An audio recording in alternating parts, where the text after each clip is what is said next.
second bit. Hi, we're the Wanted 2.0. Hanging with Gallo, the guy you know.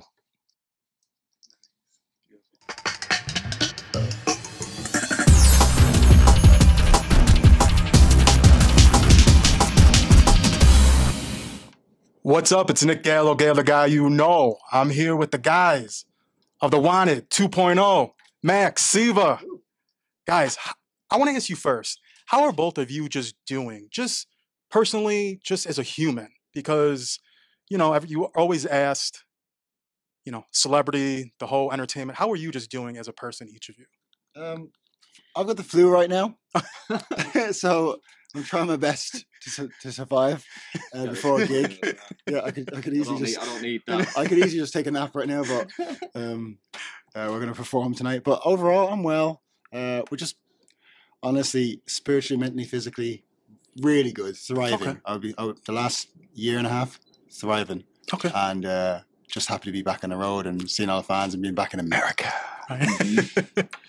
So, yeah, same. I'll follow that. Just, feel relaxed. Mm-hmm. Back to doing what I love doing the most. And it's more than, performing in front of our fans. It's more than a job. It's like a way of life. And it's something that I've always loved more than anything else. So the fact that we're 13 years on from when we were last in Chicago. 13 years? Yeah, I think so. Well, maybe we did one gig last year, but I think last time we saw you when you saw us was 13 years ago. Yeah, the House of Blues show. House of Blues, that's the one I'm talking about. Good. Yeah. Yeah, that was 13 years. So to be back and doing such a cool venue like this, times are good. Yeah. No, definitely. I'm happy y'all back, and I'm happy this is like the second leg because, like you said, you were here last year, North American tour, and then this year. But I want to ask you, you've already hit Orlando, Miami, Phoenix, LA. How has it been so far with those crowds, would you say? Yeah, awesome. I mean, I feel like when we're in America, the fans are always super hyped to see us. I feel like they appreciate us traveling so far as much as we appreciate them being so far away and supporting us this whole time. So it's a really nice atmosphere between us. And the weather is better here. So the weather's better. Generally, British people are very happy, but they're generally like not wrapped up. They're a bit more loose because of the heat. Americans, they've always got big smiles and we adore them. Great teeth. Right? Everyone's got great it's so teeth. Funny people say that. Wait, Siva's been here 10 years. Look at his teeth. Look at those teeth. Well, they just grew. You can tell he lives in LA. They just grew. What are you talking about? Well, I want to talk about that. First time in Chicago was January 26th, 2012. And that's why I have, this is the ticket stub from y'all first show at Bottom Lounge. Man, I went to that. I collect all my stubs. So that's the first time I met y'all. And that's one thing I will tell you all, the way y'all didn't stop. Like that day alone, we met you at the venue at Soundcheck. Then you went to radio. Then you did the gig at Bottom Lounge. Then you did an after party gig at like a club. And it was nonstop, I remember. And that was the first time. So cool. Yeah, that was. I'm so jealous you've got that. Like, I really want that. Right? Yeah, I try to. Did you wrap it up in something like a plastic container, or was it just? I keep them in a box, and I just kind of not have anyone touch them, or like kind of keep it pretty good because I just don't trust it. Right, but no one touches it. I kind of keep them because I'm like, oh, let me see. I'm like, you could see. I'm like, but you can't touch. Yeah, because like sometimes the ink wears off. Mm-hmm. So I was like, oh, it's pretty good condition for like 2012. Wow. I mean, $15. That was a bargain. Jackie, there we go. Yeah. $15. What a bargain! No, what a bargain! $15. Yeah, 15 for all five of us. That was right? $3 each. No, that's awesome. You can't even get 15. Right? You can't go to no show. And especially for no show for $15. Yeah, that's why I'm like, I looked at that. I was like, that is so 15. That's so cool. That's cool. Right? Yeah, but I want to ask you. No, I will do. I want to ask you though, like your first time here, and I know you've been here a lot of times after that. But what's like some memories that you hold in Chicago? Anything that stands out to you? For me personally, I'm quite boring. I like architecture. Oh, yes. And I remember being in Chicago during St. Patrick's Day. and going down yes. that, having the Green River, and checking out like what was his name? Was it Daniel Burnham, like the famous architect from Chicago? He built like the Flatiron Building. But yeah, just like really cool like memories of eating that like deep dish pizza and seeing that like the whatever the bean. Oh yeah, the bean. Like cool. Yeah, it was good vibes. And I always remember being so cold. We always came here in the winter. Freezing here. Right? Was you saying it was in It was January? cold. Yeah, I remember that was so cold. it was freezing. Yeah. I remember. But Chicago's an awesome city. Yeah, Great people. Like, yeah, love coming back. nice. So yeah. happy we're back. I know. Like, I'm happy y'all here. I'm love happy it you here. always make a point on your tours to come here. Like, because Yeah. sometimes I feel like lately a lot of people have been forgetting Chicago. It's weird. It's Really? yeah, people more go to Detroit more than Chicago. Oh well. Yeah, it's interesting. We did go to Detroit last year. Yeah, Well, but you we still did- came to we Chicago. But we too. did do We- Chicago yeah, as well. you did We both, with yeah. Aurora, Right. I think. Yeah, yeah. Yeah. Oh yeah, that's right. Yeah. Mhm. I think you did Piazza. Yeah, we Yeah, did. Mhm. We did, yeah. Yep. But I want to ask you because I don't know if you like do you realize this, like your music, it holds special places. I feel like in everyone's heart and mind because your songs, they're not just a song. They're meaningful. I think of like songs of just times in the club or out and hearing them, and they're like, oh my god, this brings you back to this point out with friends. And did you realize that when you were creating the music you have over time that it would stand the test of time? Because I feel like you just make music, you want to get it out there, but you don't really realize the magnitude of what a song or songs could do. I think when you're writing a song, certainly Mhm. in your own head you have that connection with it. But I think only time will tell. Yeah. The fact that we have songs that have stood the test of time for so long is way beyond sort of our wildest dreams, I think. Yeah. Because that allows us to be able to come back and share that story again with our fans. So for me, it's just a bit of a pinch me kind of moment that we have songs that have been around for so long and people still listen to them and relate to them. Yeah. And we have a lot of fans in meet and greets that come and say that this song got me through this, or Yes. this song reminds me of this song. And I love that. I love when people tell us that. Yeah. It's dope like that you have those type of songs because I feel like especially when you all first came out in 2011, I remember even before you hit the States, I remember just hearing the first album out from the UK. I was like, yo, they're gonna come here soon. I just know I could feel it. I'm like, All Time Low, I know it's not the official single in America, but it's gonna come here. And like you came then a year later and like y'all did it. Y'all killed it. And I want to ask you too, one thing I appreciate you as a group, you always had time for fans. Because I feel like a lot of groups, they kind of stay away from fans. Because I get it, it's chaotic. And the way, I would witness the girls, and I'd be like, dang, I give them credit because I don't know how y'all would do it sometimes. Like, you'd be at the airport, the hotels, anywhere fans would be.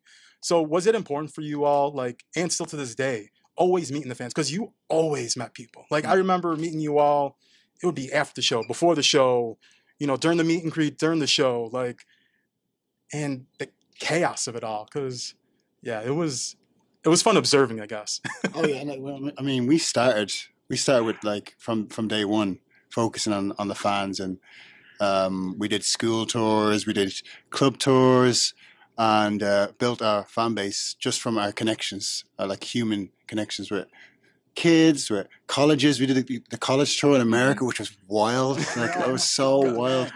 Cool. It was very important for us to be seen as like normal people. Like we don't take ourselves too seriously, as you can tell by some of our music videos. But we made sure that we always focused on the music and made sure that we brought the party and had a good time. And especially after the gigs here in Chicago, anywhere in America, we made sure to spend time with the fans because we're not who we are without them. And they literally drove us to #1 in the UK, got us a Billboard #2 here in America, and we saw it with our own eyes, like the results of, us putting in the care and time with them after gigs, even though sometimes we're a bit tired from touring, but like they gave us energy. Fans always give us energy, and the support was unmatched. Yeah, great fun as well in America. The fans are so much fun. Yeah, it's so cool. I want to ask you, like, how does it feel though seeing the fans today that have been with you since probably this show, like for instance in Chicago, like Yeah, it just seeing like they have kids now and that's people what are I was just gonna married. say. Yeah, Like some of them were like kids when we met them, and they'll show us a picture, and they're like this tiny little girl, and then they're there with the 2-year-old now, and it's like, what the hell? Like you feel so old, right? You know what I mean?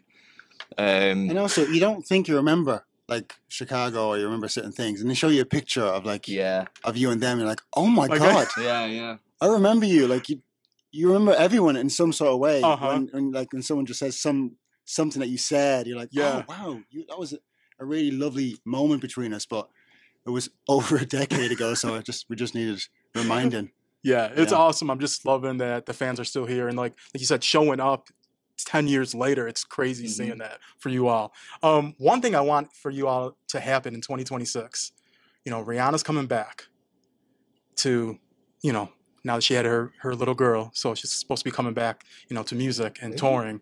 Yeah, she'll do like a residency, I think, in London first, if I'm not mistaken, but that's the rumor. But I want to ask you, I think she needs to, walk like Rihanna. She needs to be on stage and walk with y'all. At least it got to happen at least once. Yeah. Like, I want to ask you though, did you ever hear that she heard the song or not? Or has she ever, like, anyone ever said anything to you all? I was always curious. I think our management at the time told us that she had heard it and said that she loved it, but I think that might have just been a PR stunt. I don't think she's ever sort of shouted out that she loves it to anyone. But you never know. She might do. I mean, she listen. It was highly likely that she might have heard it on the radio. Yeah. And maybe made a comment. We'll never know. So we're going to carry on singing it until she tells us. Yes. Even if it's terrible, just to hear what she really thinks.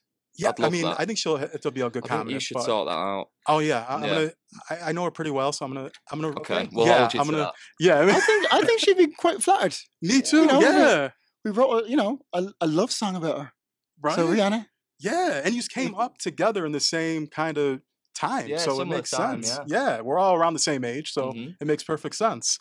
Also, want to ask you, I feel like today, in that time, every time after a show, partying, kind of not living in the moment, I guess you would say. Just kind of, it's all like a blur, I feel, for a lot of artists in the beginning. How does it feel, though, now? Just kind of appreciating it more. Because I feel like in our early 20s, it's a different day and age when you're in your 30s. I feel like you appreciate stuff, you realize more.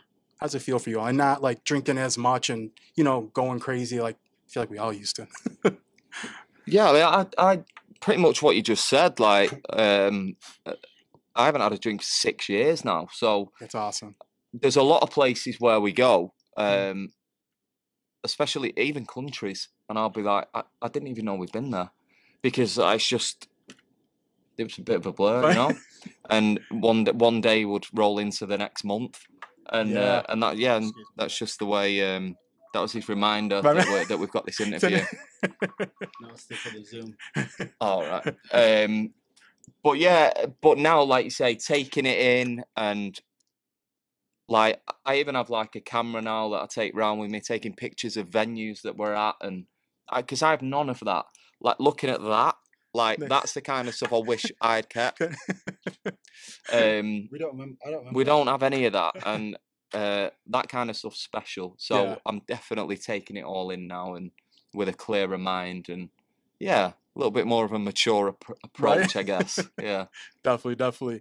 And I want to ask you though, being on the road, has there been any inspiration just to create new music? Not meaning you have to even put it out, because I hate when artists are pressured to like, oh, you're back together, put out music, like just creating.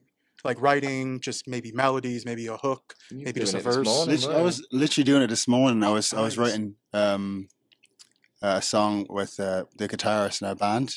We were in the guitar center, and he was playing some music, and I was just vibing to it. And I was like, I feel like on this tour, this whole process for us, obviously we're getting back and reconnecting with all the fans, but we're also falling back into our artistry, thinking about different ideas.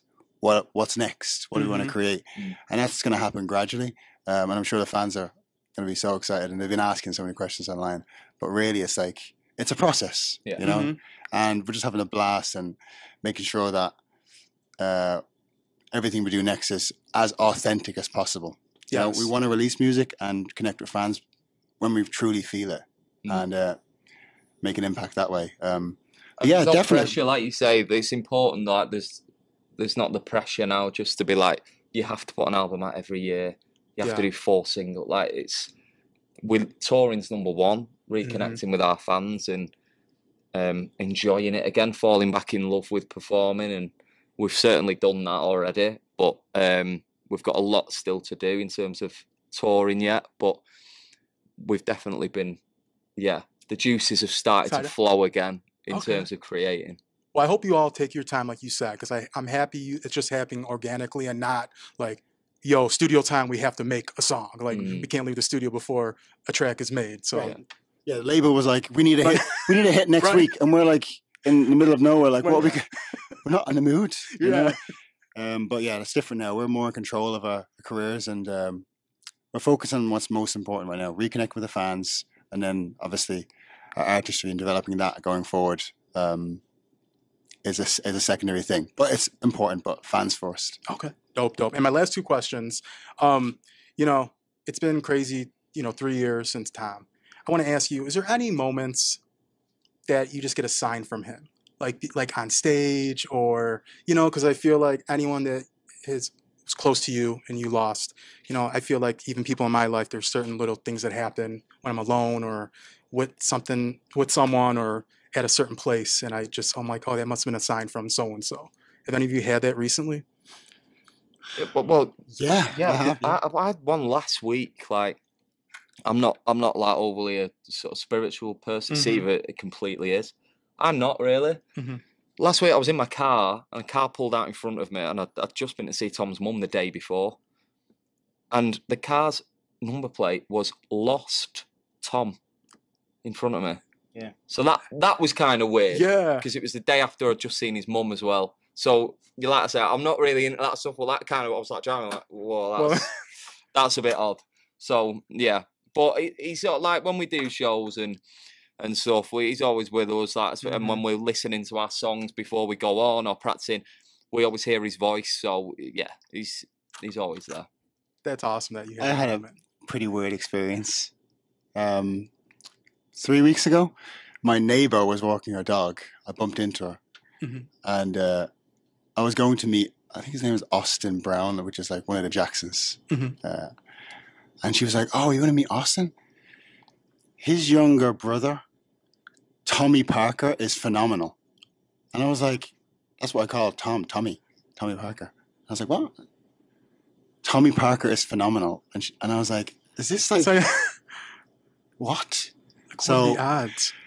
That's Tom for you. Just like always used to butt his nose into things, everything, and into life. A nosy Parker, and making sure that you don't forget him.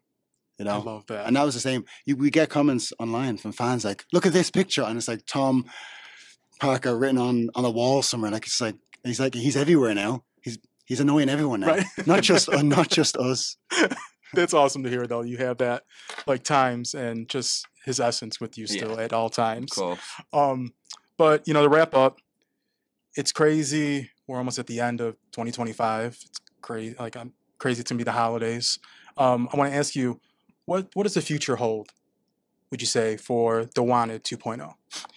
I think, like we've said on here, like reconnecting with fans first, most importantly, all over the world. So obviously we've been here, we've done a lot of stuff in the UK. There's a lot more to do here, a lot more to do in the UK, but we stretch, luckily for us, we have fan bases all over the world, so we need to go and visit them as soon as possible. The demand's there now. Now we've been here, it's like other places like Brazil, Mexico, they're like, well, when are you coming here? So we're going to do that, and then we've already started talking about new music. And I think that the most important thing for me is that we've agreed on that we're going to stick around. So we've been apart way longer than we were ever together. I think twice as long. So yeah, we want to spin that and be together way longer than we are apart. I think that's my take on it. I hate him. I'm gone next year. Sorry, we didn't talk about this. No, I agree. I'm going to agree with you, Max. We're here to stay. Nice. Well, guys, I want to wish you all the best of luck the rest of the tour. I know you have more tour dates, like you said, in the future, and like you said, the world, because I mean, yeah, your fans are global. But yeah, best of luck, and can't wait for the new music. Like I said, take your time. Please don't rush it. We will. Because I like that where music you could release on your own leisure and when the timing's right for you all, not for any label or A&R or anything like that. But yeah, it's Nick Gallo, Gallo guy you know, here with the one and only, the Wanted 2.0.